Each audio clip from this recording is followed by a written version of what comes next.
नमस्कार साथियों, मेरे चैनल पर है आपका स्वागत। मिलेगा यहाँ कॉमेडी का तड़का, टेंशन मुक्त राहत। कृपया बारीकी से ध्यान दीजिए। आज का कंटेंट आपसी रिश्ता या मित्रता के ऊपर आधारित है। इस कंटेंट का लेखक जहाँ कार्य करता है वहाँ उसके अनेकों मित्र हैं। वे सब जैसे ही सेवानिवृत्त होते हैं तो मुझे कैसे भूल जाते हैं, क्योंकि वहाँ का मूल निवासी नहीं हूँ। जैसे ही ऑफिस का वार्षिकोत्सव मनता है तो उसमें सभी दोस्त अपनी आप बीती सुनाते हुए कहते हैं, यार तुमको तो उस प्रयोजन में बुलाना ही भूल गए। मैं कहता हूँ कोई बात नहीं सर जी। इस तरह के जुमला अनेकों बार सुन चुके अब तक।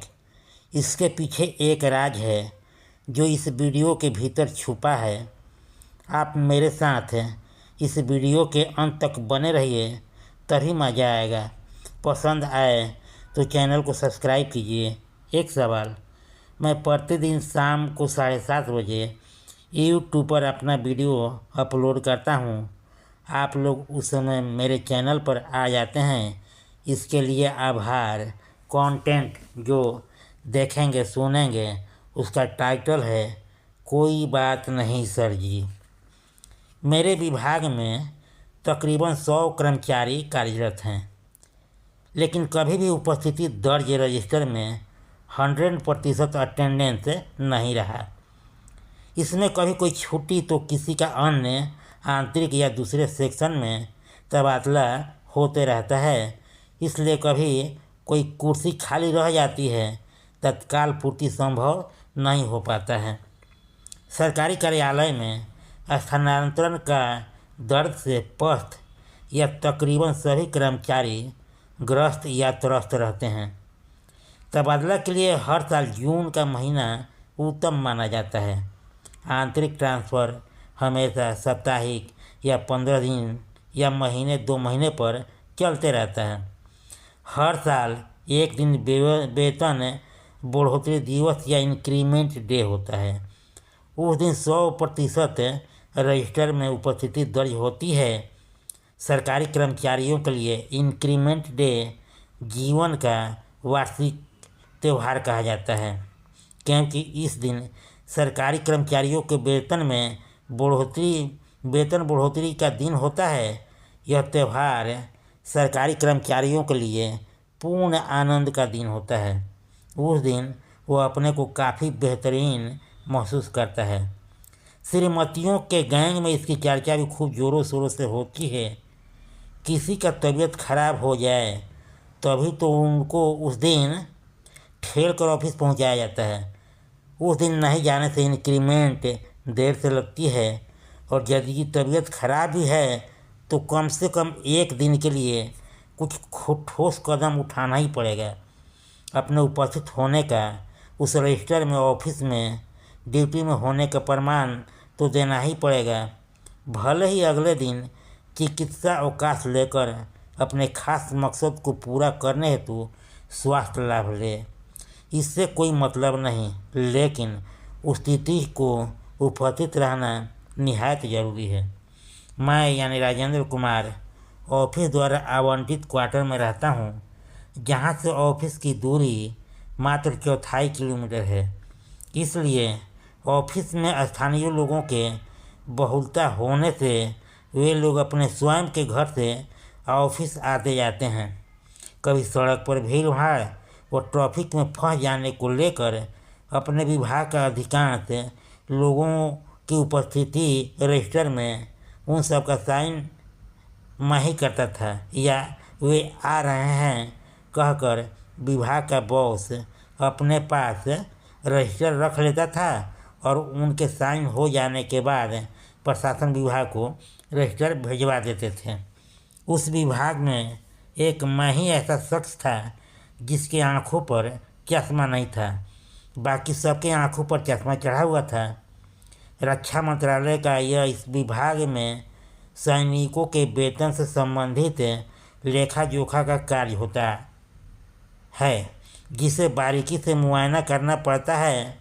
हालांकि मुझे मालूम है कि कौवे के बीच एक मैं ही हंस हूँ, लेकिन ऐसा प्रतीत हो रहा है कि मैं भी शीघ्र चश्मे का शिकार हो जाऊंगा। इधर 3-4 सालों में हमारे विभाग के 80% कर्मचारी अवकाश प्राप्त कर पेंशन लेने लगे हैं। अक्सर मेरा स्वभाव ऐसा है कि सबसे गाढ़ी मित्रता का भाव कायम कर लिया। वे लोग भी मुझको बहुत आदर व स्नेह देते थे, किंतु वक्त बीतने के साथ एक मित्रता जो कायम हो गई थी, जिस पर न जाने कब उस पर आदर व स्नेह की चादर पर धूल की एक मोटी परत चढ़कर धुंधला कर गई। इसी दरमियान उन मित्रों के यहाँ काफ़ी सामाजिक प्रयोजन हुआ, लेकिन मुझे कभी आमंत्रित नहीं किए। जब किसी के मुंह से प्रयोजन की बातें सुनता तो मुझे बहुत ग्लानि होती। इसी बीच मेरा स्थानीय स्तर पर 1 साल के लिए तबादला भी हो गया। मैं उसी शहर में रहा।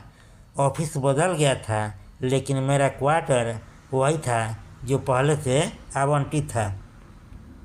अगले माह अक्टूबर के 1 तारीख को रक्षा लेखा दिवस मनाया जाता है, जिसमें पेंशन धारकों को सहर्ष परिवार सहित इसके अलावा अन्य लोग, जिसमें फौज के अधिकारियों के साथ साथ शहर के गणमान्य व्यक्तियों को आमंत्रित किया जाता था। उस दिन ऑफिस खुला रहता था। दूसरी तरफ सेना की उपलब्धियों का जिक्र के साथ कर्मचारियों के बच्चियों के द्वारा रंगारंग कार्यक्रम भी होता था। मैं जिस विभाग में पहले था, तबादला के बाद भी उसी विभाग में नियुक्त होकर आया था। मुझसे मिलने जो पेंशनर आए थे, वे अपने विभाग में आकर जरूर देखते कि कौन कौन जान पहचान वाला है। मेरा वहाँ होना स्वाभाविक था। मुझसे लोग उसी आत्मीयता से मिले, फिर कहते, यार मैं तो समझा कि तुम तबादला लेकर निकल गया होगा। चलो खुशी की बात है, अभी तुम यहीं पर हो। ऐसे मेरे विभाग के मित्रों से मिलकर काफ़ी खुशी हुई, जिसमें सबका मिला जुला कर एक ही जवाब होता। मुझे बहुत अफसोस है कि मैं आपको घरेलू फंक्शन में बुला नहीं सका। सॉरी मित्र। कोई बात नहीं सर जी, मैं बोलकर अपने कामों में लग गया। हमारे ऑफिस का CSD कैंटीन कोरोना काल के बाद से अनिश्चितकालीन हो गया था। अब वह नियमित रूप से खुलना शुरू हो गया है। मुझे उन मित्रों से एक ज़बरदस्त गिफ्ट मिलने वाला है।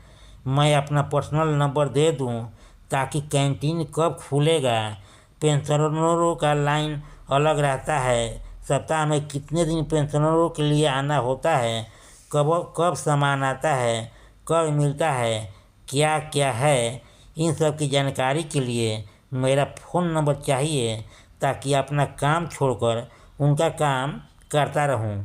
कैंटीन खुला है कि नहीं, क्या सामान है, देख कर बताता रहूं। अब मेरे पास टरकाने के सिवा कोई रास्ता नहीं। मैं अधिकांश लोगों को बता दिया हूँ, सर काम छोड़कर जाना संभव नहीं है। कोई बात नहीं सर जी, वे लोग समझ गए हैं। अब कोई मुझसे कहता नहीं, किसको फुर्सत है भाई, मुझे तो बिल्कुल नहीं है। कंटेंट समाप्त हुआ। एक बेहद ज़रूरी सुझाव, आप पर किसी प्रकार का नहीं है दबाव। आपका और मेरा बना रहे मधुर व्यवहार, तो इस कॉलम को कीजिए पूरा, क्योंकि लाइक सब्सक्राइब किए बिना संबंध रह जाता है अधूरा। एक बार फिर से आप सभी को तहे दिल से नमस्कार। मेरे चैनल को देते रहिए भरपूर प्यार।